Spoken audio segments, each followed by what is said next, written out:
This is Asia's Farm to Fork 5 Good Questions podcast, bringing you insights and views from across Asia's food value chain. Now, for today's interview.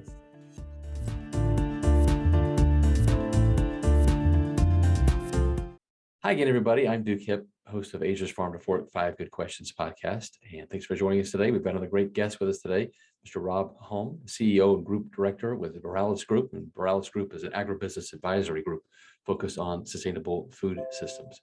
Rob, thanks for joining us today. Great to be with you, Duke. Excellent. Well, in the spirit of 5 good questions, if it's okay, we'll jump right in. And I want to start on a topic I know that you have a lot to share, and it's certainly very topical right now around the region and world food security. Yeah. It's in the news for all the wrong reasons right now, of course. The disruptive effects of COVID-19, we're really seeing that hopefully come to a close. Climate change, and now, of course, conflict in Eastern Europe is just really adding another layer of disruption on top of disruption with food systems.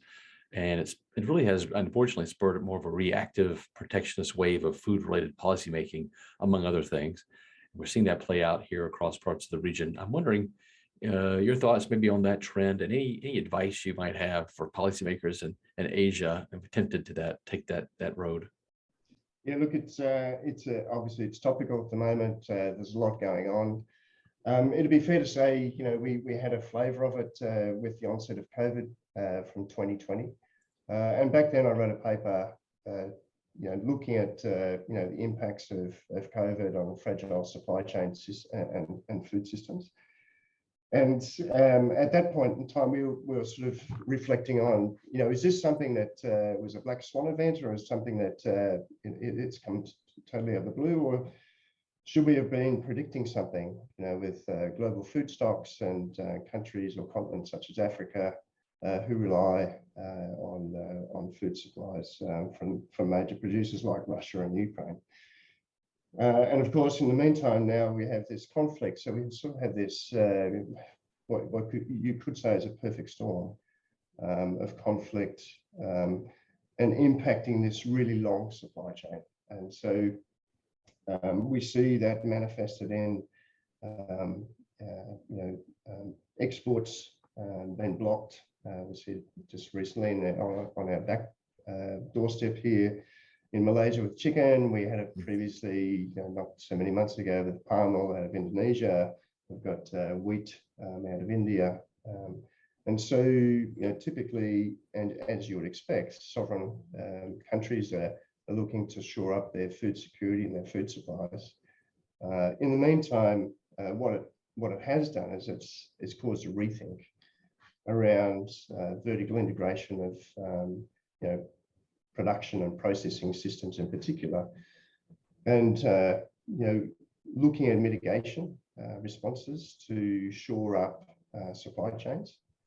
And often it's not the big things that are the stick in the wheel. It's often the little things like packaging or other things that are going towards securing those food supplies. And in the particular case of JTC, we talk meat processor, the largest meat processor globally, been heavily impacted through labour. And so what this is doing is driving probably faster than what we've seen before, integration into automated systems, tasks and processes. So not necessarily replacing humans in that, but where there are dirty, dangerous, dull and dumb processes,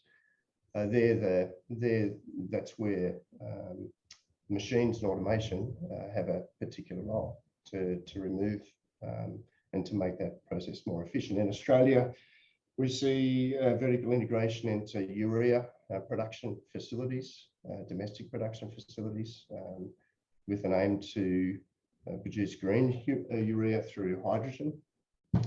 And I think that will continue to occur in many other countries where governments will be looking to, similar to what Singapore is focused on, is what can we do to mitigate these supply issues with food, and also to shore up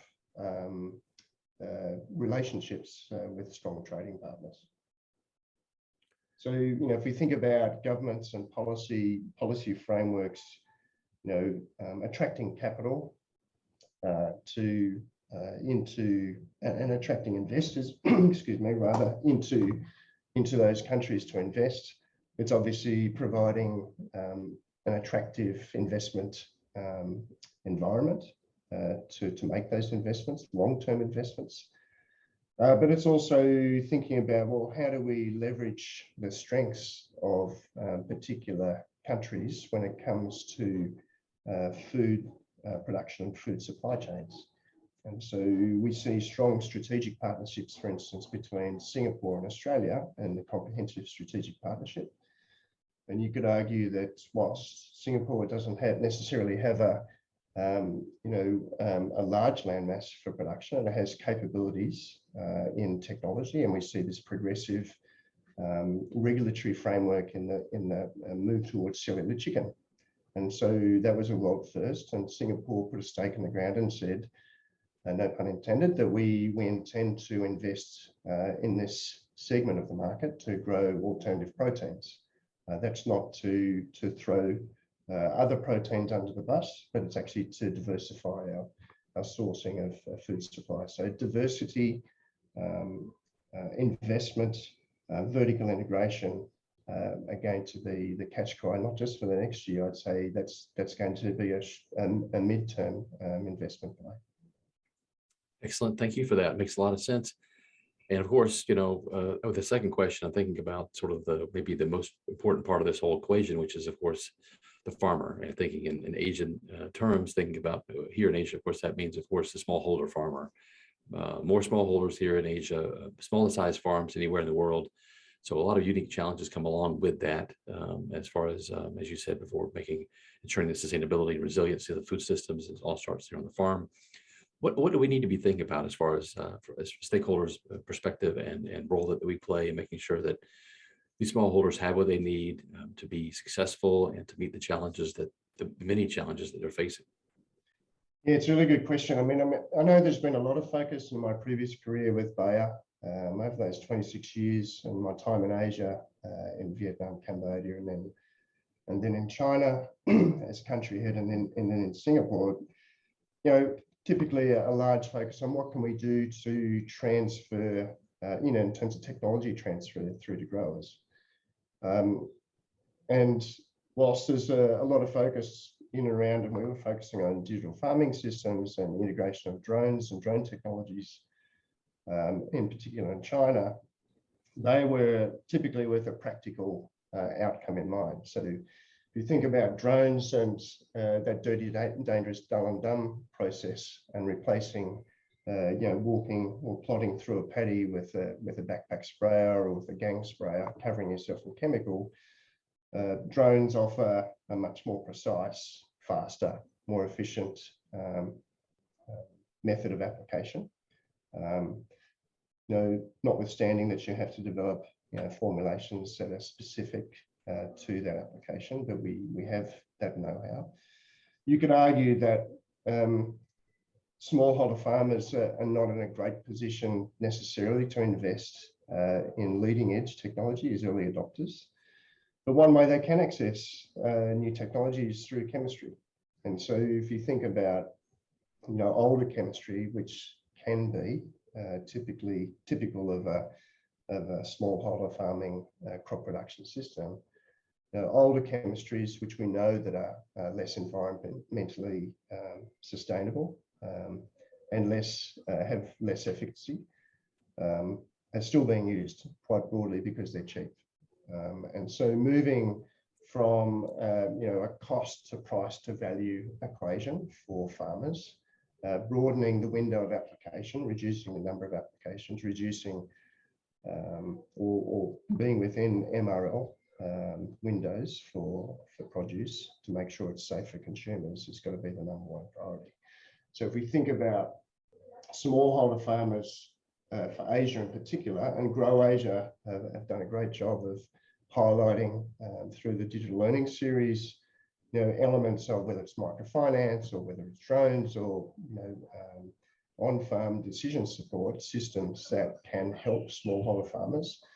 But in my view, this focus should be through the service providers. It shouldn't be necessarily directly with the smallholder farmers, because we know there are 350, 400 million smallholder farming families across Asia Pacific region, which is the largest, Asia Pacific being the largest populous region, and expected to increase in demand for food as we go through into the future. So what can we do to be more efficient in that technology transfer piece of this? Is engaging service providers where they're independent, gang sprays, and transitioning them into drones. They can be through distributed networks and transitioning them into newer chemistry. Can be working with the advisors through the plant protection departments of local government agencies to make sure that they have the latest information for programs that are sustainable for rotation and resistance management. So often it's not about investing a huge amount up front at the leading edge of the smallholder farmer, but supporting the service provider networks, also with cooperatives, where you might have the opportunity to leverage and share equipment, knowledge, and outcomes, and then translate that also into better outcomes for pricing for smallholders. Thanks for that. Thanks, Rob. Very insightful. So one of the issues that we brought up a little bit earlier and came to light, again, in the context of the farmer again, was climate change. I wanted to do a little bit deeper dive on climate change. Just this past April, CropLife Asia, along with ASEAN, released some details around some insights on farmers and their ability to cope in light of climate change. Not just farmers, we're really across the board, called the Policymaker Survey, Climate Change Impact to ASEAN Agriculture. And through that work came to light that half of the ASEAN policymakers cite managing the impacts of climate change as the biggest obstacle for food systems in the region right now. Not super surprising, I'm sure. Certainly greater awareness right now about climate change and the effect it's having on disruption with food systems and food security in particular. But again, what needs to happen next? Awareness is one thing, but of course, actions and policies and so forth, something entirely different. Yeah. It's a bit like a frog in a pot, isn't it? It's and we've sort of highlighted that for 10 or 15 years now, where it's become apparent. And that farmers and smallholder farmers, we're the first to tell you that seasons are changing. And so my first direct exposure to that was during my time in Vietnam, where the Mekong, even at that stage back in 2009 to 2011, was suffering from we had a combination of drought, we had upstream damming across the Mekong, and we had that sort of manifested in saline intrusion. And so, big impacts for rice growers in the southern Mekong region, also in Cambodia. And so, what was the impact of that? There's livelihoods that were terribly impacted. It meant that farmers had less cash then to invest in, fungicide treatments for rice blast, or, they delayed treatment of insecticide for brown plant hopper, or used older chemistry that was less effective. And so, you sort of had this, vicious circle where, quality drops and you get more broken rice, or, you get quality downgrades, and that impacts directly, what prices that farmers can get. And so, I think there are lots of great, well-intended programs with many government and non-government agencies at the time, and to my knowledge, still continuing with great effort. But what we need is a coordination and priority, a focus on what's going to make the biggest impact, and corral everyone into moving in the same direction rather than doing things around the edges. How do we mainstream not just the knowledge and awareness? So arguably, I think that knowledge and awareness is first, right in front of growers and businesses across the Mekong region that are impacted, in particular the Vietnamese government as an example. But how do we coordinate? And so some of that coordination comes in, say, the work that Erie's been doing with sub-tolerant rice, more research into fish rice or shrimp rice, cropping systems and the impact of, safer chemistry, safer crustaceans or aquatic tox. It also means, what are some of the other things that we can do to, bring in other revenue streams? Now there's a lot of talk of being in some countries around carbon sequestration and carbon offsets, and what does that actually look like? How do we actually translate that into an added revenue stream for farmers, so that we're not just looking at asset growth on their land in some countries, or the cash flow that they generate, but perhaps there's other forms of cash flow they can generate through carbon offsets and participating in that. I think the other thing too is that, there's a realization that, we're all one part of one ecosystem. And so if you think about, saline intrusion and flows in the Mekong, but also around the fringes on sea level for mangroves and the blue economy, and how that impacts, fishing up and down the coastline in somewhere like Vietnam. How do we actually protect that? Because mangroves arguably have one of the biggest barriers for sea level rise and impacts for land-based countries. And so it's interesting at the moment, the whole dialogue with the change in government in Australia and the refocus on Pacific Islands, which a lot of them have a huge substantial risk of flooding. What are some of the things that we can do as part of that broader ecosystem to participate and mitigate some of those risks for those countries? And by the way, Singapore is also a country that's with a limited landmass, and I know that this is listed as right up there with as an existential risk, along with food security for Singapore. So it's something that I'd love to see more coordination, more acceptance, or less, as we coin the term, climate wars, and more focus on how do we go about doing what needs to be done to secure food supply, but at the same time mitigating climate change. Yeah, another great answer. Thanks for that. You're right. It's such a complex issue, and there's so many different.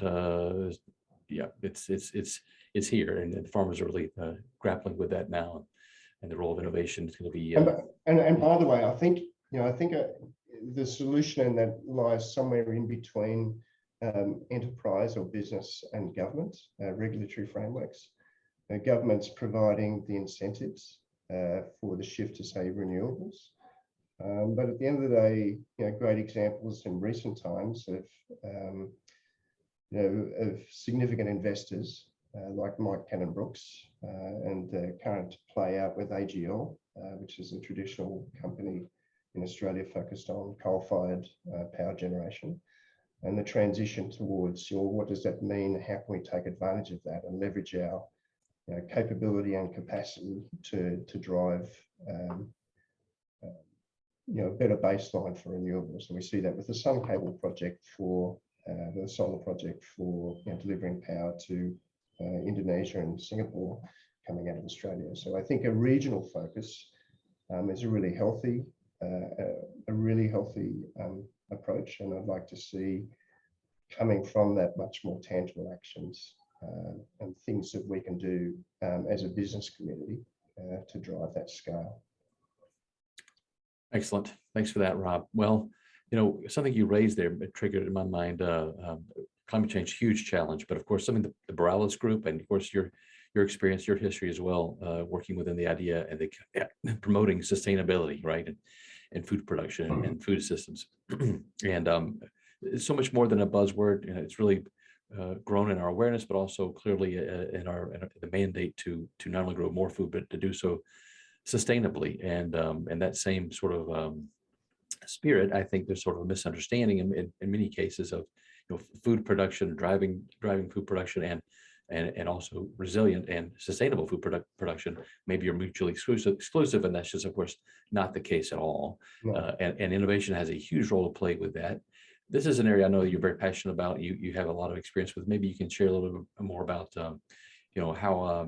how important really is innovation in that equation, and what you would be thinking about. Yeah, it's a great question. I think, you know, the base definition of innovation of something new that creates value, right? And so if you think about sustainability and the definition of sustainability, often we immediately think about environmental sustainability, which is, you know, obviously with the current issues around climate change, that's natural. And it's important that, you know, we have benchmarks, minimum benchmarks around environmental sustainability, whether it's a greenfield projects that we're building, or something that might be transformational, which also provides amazing opportunities. And an example of a transformational asset would be something like AGL, where they're transitioning from coal-fired into perhaps hydrogen or other forms of renewables. But at the end of the day, you know, sustainability is not just environmental; it's actually also financial and social license to operate. And so, if you think about the push and the recent, I keep referring back to Australia, but the recent election outcome was driven by you know, results for the political parties, the major political parties, which were beaten around a bit because really climate change was first and foremost at the top of voters' minds. And I think this has also been manifested in other countries progressively. If we think about financial sustainability for enterprise, what does that actually look like? It's hard to be green when we're in the red, right? So if you're thinking about investing in renewables or, you know, waste management systems, it's hard to do that if you're actually not turning a profit.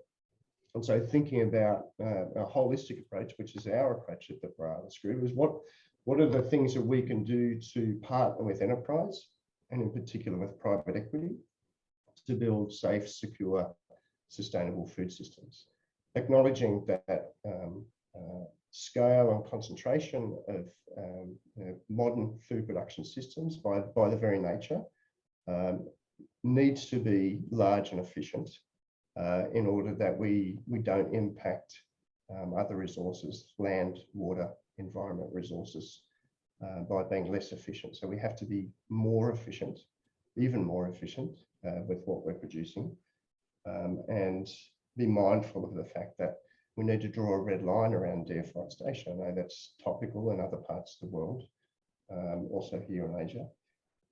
But what are some of the things that we can do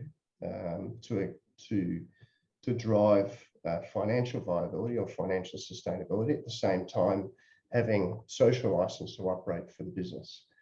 Some examples, some recent examples to give you would be Botanical Water, an Australian company working to extract water out of fruit, vegetable, sugarcane waste.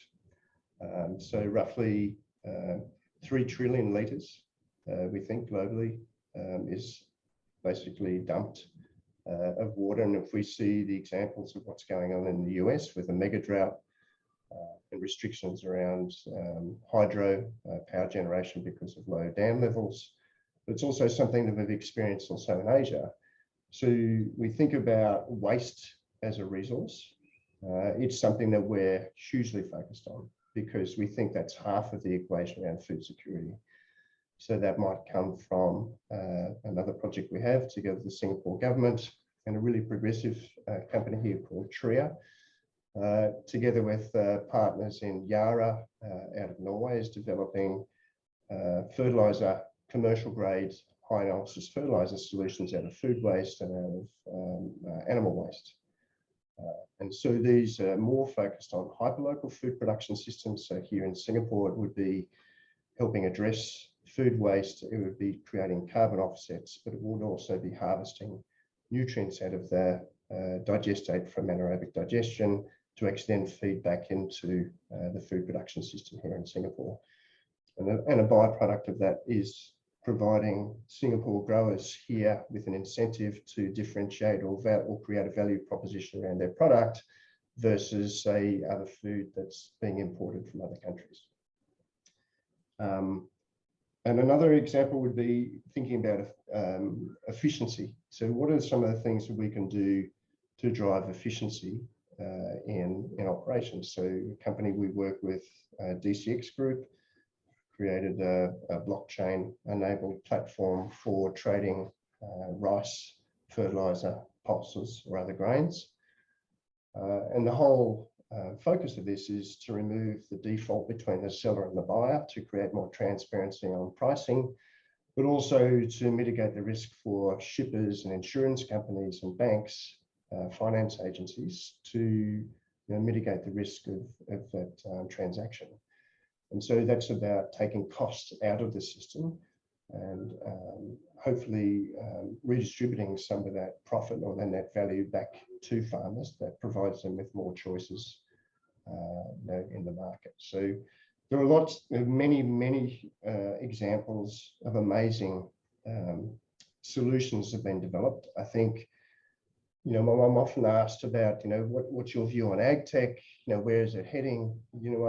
I really think we're actually moving on from ag tech as a domain, technology domain, because if you look at really complex supply chains in food production, most supply chains today incorporate ag tech, fintech, med tech, food tech, waste technology. So the technology domains are merging to the point of focusing more on what problem you're trying to solve, rather than designing a solution and then trying to find a problem that it fixes, if that makes sense. So, our focus with Boralis is water, waste and welfare, because we think they're core drivers for sustainable production systems for enterprise.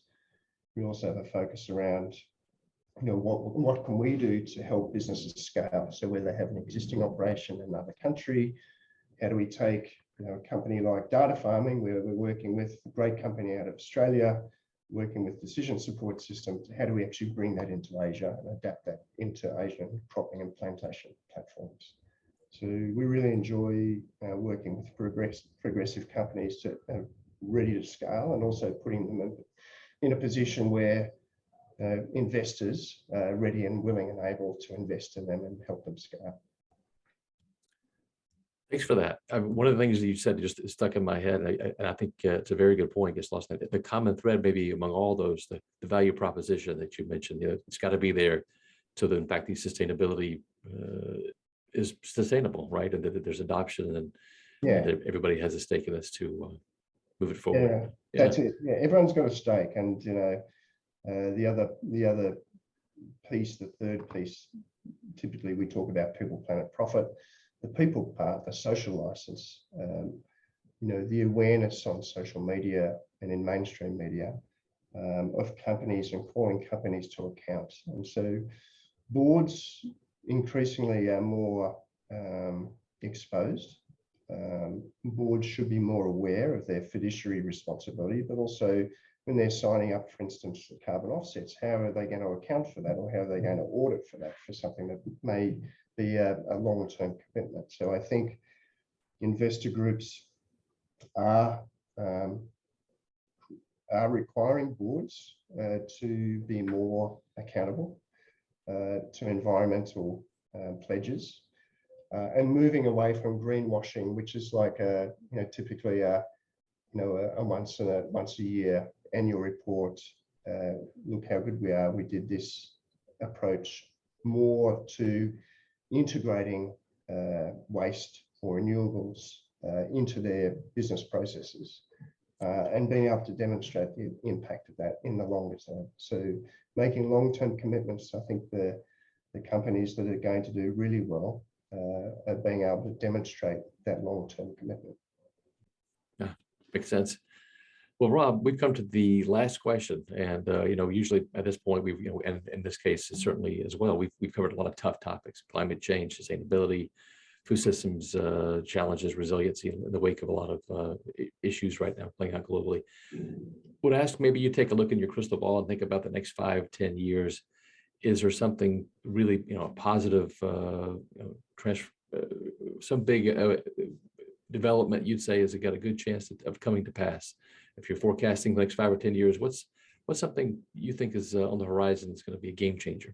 Yeah, look, I think there are probably three things, right? So waste So increased awareness of waste at all touch points along the food value chain. And how do we redistribute, whether it's crop waste or processing waste or supply chain waste, or at all points of the supply chain, acknowledging that that's a resource that we can not only capture, but actually valorize and transition or transform into higher value end products for the food system. And so being able to transition from a textbook approach to circular economy into actual tangible examples where we can demonstrate that actually feeds around in a circular approach. That in the next 5 years is going to be critical to underpin investment in that space. I think when it comes to energy, there's a lot of talk, some would say a lot of hype around hydrogen. I do think that holds a lot of promise, or let's say a broader category of alternate energies, whether it's solar or hydrogen or wind or tide. But the acknowledgement that investments in that space are being made into renewables and less into fossil fuel-based energy systems. Acknowledging that there needs to be a transition. We need to be sensible about that. We can't. It's a little bit like if we think about alternative protein. We're not advocating for going all to cellular meat or fermented products or plant protein. What we're saying is we're going to need an incremental supply of protein coming from all sources, including animal protein. Let's commit to doing that sustainably. And so for somewhere like Australia and other countries, the opportunity is to position ourselves as sustainable providers of all forms of protein categories, not just a specific category. And so what that's actually doing is driving innovation within each of those sectors, or those market sectors. We're seeing that in animal protein for the push to animal welfare, focus on animal welfare. But there's more to be done. We see it in focus for CSIRO investing in, and other countries companies investing in methane suppression for ruminants. But I think it's also driving investment in fermentation and cellular agriculture. And yes, there's a question mark around scaling in that particular sector. But I'm actually quite confident that with a similar investment that's been made into animal genetics and production systems, that actually we can get there in a form that's delivering incremental protein. And so just generally, I tend to be a glass half full type of guy. The current conflict that we're seeing, geopolitical conflicts, not just in Ukraine, in Eastern Europe, but also here in Asia. I think that potentially is going to continue in some shape or form. And what it's going to highlight, or what it's going to do, is drive investment into mitigating that risk and shoring up supply chains, whether that's domestic supply and processing, whether it's shoring up feedstock for part processed materials. Plant proteins and pulses are a good example, coming into Singapore for value adding out of countries like Australia. But it's also going to drive greater awareness. What does a sustainable business model look like? How can we actually tick the box on a P&L to keep shareholders and investors satisfied, but at the same time maintain a social license to operate and have a minimum benchmark for environmental guidelines. And I think there are things that we think about every day. And I know that there are many other businesses and many other consultancies such as ours who are doing some fantastic work. And sometimes it's acknowledgement also that this is a rising tide lifts all boats. So we're all in this together. We're all working towards a common objective. And it'd be great to have a podcast in 5 years' time and see if some of those things have come to bear. Yeah, we'll bring you back on and have that chat. Absolutely, look forward to that. Well, Rob, with that, you are officially off the 5 Good Questions hot seat. You've made it through, and we appreciate your time today and great insights. Thanks for tuning in. We hope you enjoyed today's podcast, and if you did, please rate, review, and subscribe. We look forward to bringing you another 5 Good Questions interview